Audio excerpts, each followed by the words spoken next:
En CM2, nous allons donc voir les corrections des exercices de grandeur et mesure sur les durées du lundi 23 mars. Pour les corrections, je vais m'appuyer sur les productions que vous m'avez envoyées.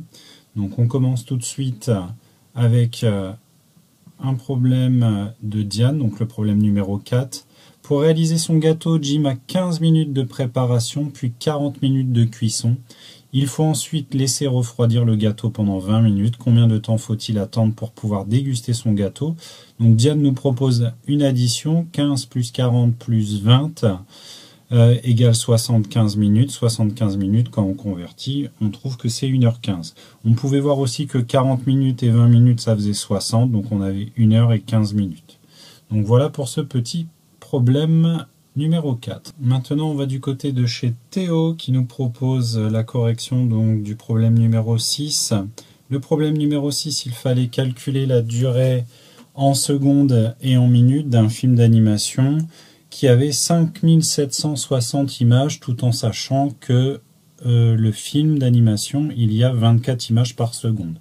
Donc, Théo nous propose la résolution de sa division 5760 par 24, ce qui fait 240. On a donc 240 secondes qui nous font 4 minutes, puisque 240 secondes partagées en 60, ça fait 4, et on obtient 4 minutes. Maintenant, on va aller voir l'exercice suivant. Pour le problème numéro 9, Anatole nous a fait une résolution graphique. Donc, on cherchait à savoir quand est-ce que le spectacle avait commencé. Donc, on part de 21h35, on a 2h05 minutes à enlever. Donc, Anatole a commencé par enlever 5 minutes, puis 2 heures, on arrive à 19h30. Il a procédé de la même façon avec l'heure d'arrivée de Yuri. Il a donc enlevé 30 minutes à 19h, et on sait donc que Yuri est arrivé à 19h.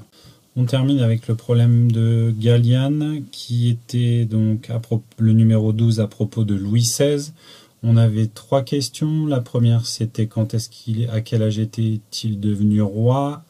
Quand a-t-il été guillotiné? Et enfin, pendant combien de temps il a régné? Pendant combien de temps il a été roi? Donc tout d'abord, Galiane, elle a procédé que par des calculs. Elle n'a pas fait de résolution graphique.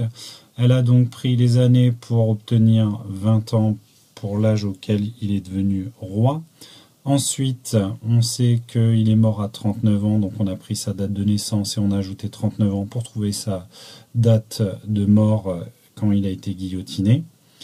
Et enfin, alors Galiane, elle a utilisé les années